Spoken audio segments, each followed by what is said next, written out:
بسم اللہ الرحمن الرحیم۔ اسیران کربلا کی کوفہ میں آمد۔ جیسا کہ تمام مسلمانوں کو معلوم ہے کہ سن 61 ہجری کو 10 محرم الحرام کے دن نواسۂ رسول امام حسین علیہ السلام اور ان کے تمام ساتھیوں کو شہید کیا گیا، اور شہادت امام حسین کے بعد یزیدی فوج نے خیمہ امام حسین علیہ السلام پر آگ لگائی اور نبی کے گھرانے کی تمام خواتین کو قیدی بنایا گیا۔ 11 محرم کی صبح کو یہ قافلہ ان بیویوں کو اونٹوں کے اوپر بٹھا کے کوفے کی جانب روانہ کیا۔ عمر ابن سعد ابن ابی وقاص، جو کہ یزیدی فوج کا کمانڈر تھا، اس نے جتنے بھی سر تھے شہدائے کربلا کے، ان تمام سروں کو ابن زیاد کے پاس پہلے ہی بھیج دیا تھا۔ لیکن روایت کہتی ہے کہ جب یہ اسیران کربلا کا قافلہ کوفے کے قریب پہنچا تو ابن زیاد نے ایک فیصلہ کیا۔ وہ فیصلہ یہ کیا، ابن زیاد نے کہا کہ یہ جتنے بھی سر آئے ہیں ان کو دوبارہ کوفے سے باہر لے کے جاؤ اور ان سروں کو دوبارہ قافلے سے آگے لے کے آؤ، اسیران کربلا کے قافلے سے آگے لے کے چلو۔ کیونکہ کوفے والے جب اس طریقے سے دیکھیں گے کہ ہم نے کس طریقے سے امام حسین کو شہید کیا، اس کے بعد ان کے سروں کو کاٹ کے نیزوں کے اوپر لے کے جا رہے ہیں، تو اس کے بعد شاید کوفے میں بغاوت نہ ہو سکے اور کوفے والوں کے دل میں خوف آ جائے۔ تو اسی طریقے سے پورے کوفہ کو تیار کیا گیا، وہ پورے کوفہ کو سجایا گیا۔ لوگوں سے کہا اپنے اپنے گھروں سے باہر نکل آؤ، گھروں کی چھتوں پہ چڑھ جاؤ، اور پھر اس کے بعد قیدیوں کو اور خارجیوں کا تماشا دیکھو۔ اسی طرح ایک عورت اپنے گھر کی چھت پہ موجود تھی، اس نے اوپر چھت سے پوچھا بی بی زینب سے کہ تم لوگ کون ہو اور کیوں قیدی بنائے گئے ہو؟ تو بی بی زینب نے کہا کہ ہم آل رسول ہیں، ہم آل رسول ہیں، ہم نبی کے گھرانے والے ہیں۔ یہ سن کے اس عورت کے گھر میں جتنی بھی چادریں تھیں، جتنا بھی نان نفقہ تھا، وہ سب لا کے ان کو دیا۔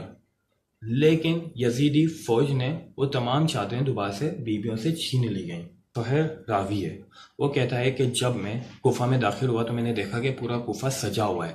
میں حیران تھا کہ آج کوئی ایسی عید کا دن بھی نہیں ہے، کیا وجہ ہے کہ کوفہ سجا ہوا ہے، لوگ گھروں سے باہر ہیں؟ تو میں نے دیکھا کہ کچھ سر آ رہے ہیں جو بہت ہی زیادہ خوبصورت ہیں، اور جو سب سے آگے والا سر ہے وہ باقاعدہ کٹا ہوا سر ہے، لیکن وہ قرآن پاک کی سورہ کہف کی تلاوت کر رہا ہے۔ سر کے قریب بھی، اور میں نے پوچھا آپ کون ہیں؟ تو انہوں نے کہا سہیل میں حسین ابن علی ہوں۔ ایک راوی مسلم وہ کہتا ہے کہ میں نے دیکھا کہ ان سروں کے پیچھے اونٹ پہ کچھ بیویاں ہیں، اور ایک ایسا اونٹ ہے جس پہ ایک بہت ہی بیمار راگر جوان ہے، جس کے گلے سے خون نکل رہا ہے، ہاتھوں سے خون نکل رہا ہے، پاؤں سے خون نکل رہا ہے۔ آہستہ آہستہ یہ شعر پڑھ رہا ہے، اے بدترین قوم، خدا تمہیں رسوا کرے، تم نے ہماری جد کا ہمارے حق میں لحاظ نہ کیا اور اولاد پیغمبر کو بے کجاؤ اونٹوں پر بٹھایا اور قیدی بنا کے کوفہ لائے۔ کیا ہم لوگ تمہارے دین کے مرشد نہیں تھے؟ کیا ہمارے گھر سے اسلام نہیں آیا تھا؟ کیا ہمارے گھر سے قرآن نہیں آیا تھا؟ کیا ہمارے گھر سے نبی نہیں آئے تھے؟ کوفے والوں نے یہ سنا کہ آل رسول پہ، تو کوفے والوں نے پھر پوچھا آپ کون ہیں؟ تو بی بی نے کہا ہم آل رسول ہیں، ہم حسین کے گھرانے والے ہیں، ہم حسین ابن علی کے گھرانے والے۔ تو جب کوفے والوں نے یہ سنا تو ان کی عورتیں رونے لگیں۔ بی بی زینب نے فرمایا تمہارے مرد ہمارے قاتل ہیں، تمہاری عورتیں ہماری مظلومیت پہ روتی ہیں، خدا ہمارے اور تمہارے درمیان روز قیامت فیصلہ کرے گا۔ مسلم کہتا ہے کہ ابھی بی بی پاک کے بیان کر رہی تھیں، یہ خطبہ دے رہی تھیں، تو اسی اثنا پہ ان تمام سروں کو جو کہ نیزے کے اوپر بلند تھے، ان سب کو آگے لے کے آیا گیا۔ صدقہ کس کو دیا جا رہا تھا؟ جو ہمارے نبی کے گھر کی خواتین اور بچے تھے۔ تو بی بی ام کلثوم فوراً ان بچوں سے وہ صدقے کی کھجوریں لے کے واپس ان کی طرف کر دیتی تھیں اور کہتی تھیں اے کوفہ والوں، اے بدترین قوم، اے درندے نما انسانوں، آل رسول پہ صدقہ حرام ہے۔ جب کوفے والوں نے یہ سنا کہ آل رسول پہ، تو کوفے والوں نے پھر پوچھا آپ کون ہیں؟ تو بی بی نے کہا ہم آل رسول ہیں، ہم حسین کے گھرانے والے ہیں، ہم حسین ابن علی کے گھرانے والے۔ تو جب کوفے والوں نے یہ سنا تو ان کی عورتیں رونے لگیں بے سکتا۔ تو بی بی زینب نے فرمایا تمہارے مرد ہمارے قاتل ہیں، تمہاری عورتیں ہماری مظلومیت پہ روتی ہیں، خدا ہمارے اور تمہارے درمیان روز قیامت فیصلہ کرے گا۔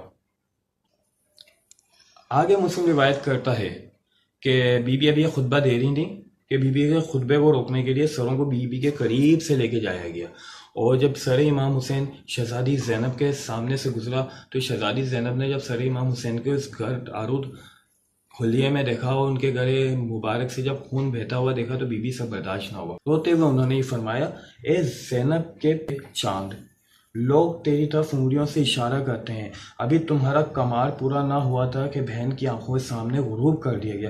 اے حسین ابن علی علیہ السلام برادر، میں آپ کی مصیبتوں اور آپ کے دکھ سے باخبر ہوں، لیکن یہ مصیبت کبھی فراموش نہ ہوگی کہ تیرا سر نوکے نیزہ پر ہو اور زینب کے سر پہ چادر نہ ہو. اے میرے دل کے ٹکڑے اور زینب کے جگر، صرف ہم ایک مرتبہ اپنی بیٹی فاطمہ صغرا سے ایک لفظ تو بول دو ورنہ وہ مر جائے گی. اے میرے بھائی، آپ تو بہت نازک دل تھے، آپ کو اپنے بچوں سے بڑی محبت تھی، اب ان بچوں سے ایک حرف بات تو کر لو.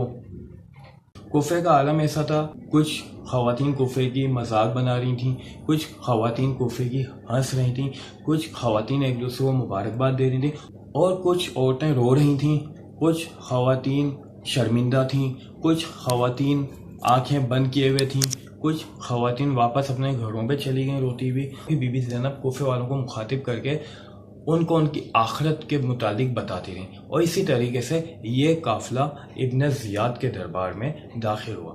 آگے ایک روایت اور ہے کہ جب امام زین العابدین کے ہمراہ یہ بیبیاں داخل ہوئی ہیں کوفے کے دربار میں ابن زیاد کے سامنے، تو امام زین العابدین علیہ السلام کا سر جھکا ہوا تھا، آنکھوں سے آنسو تھے. تو کوفے کے اس دربار کے ایک درباری نے امام زین العابدین سے کہا کہ اے ہاشمی جوان، تم کیسے ہاشمی ہو؟ ابھی 1 مہینے پہلے تمہارا ہاشمیوں میں سے ایک مسلم بن عقیل آیا تھا، لیکن وہ شیروں کی طرح آیا تھا، اس کا سر اٹھا ہوا تھا، وہ بہت غیظ و غضب کے ساتھ داخل ہوا تھا. اے ہاشمی جوان، یہ تم کیسے ہاشمی ہو کہ تم اس دربار میں داخل ہوئے ہو لیکن تمہاری آنکھیں نیچی ہیں، تمہاری آنکھوں سے آنسو روانہ ہیں، تم میں وہ شعروں والی بات ہی نہیں جس طرح سے مسلم ابن عقیل داخل ہوا تھا. تو امام زین العابدین نے اسی طریقے سے سر جھکائے فرمایا تھا کہ اے شخص، تم نے انصاف نہ کیا. جب ہمارے چچا مسلم اسی دربار میں آئے ہوں گے تو وہ اکیلے تھے، لیکن افسوس کہ میں اکیلا نہیں ہوں، میرے ساتھ خاندان رسالت کی بیویاں ہیں، خواتین ہیں، اور وہ بھی بے چادر بے پردہ ہیں. اگر میں جب بھی اپنا سر بلند کرتا ہوں تو میری نگاہیں میری پھپھیوں کے سروں پہ پڑتی ہیں جو مجھ سے گوارا نہیں ہے.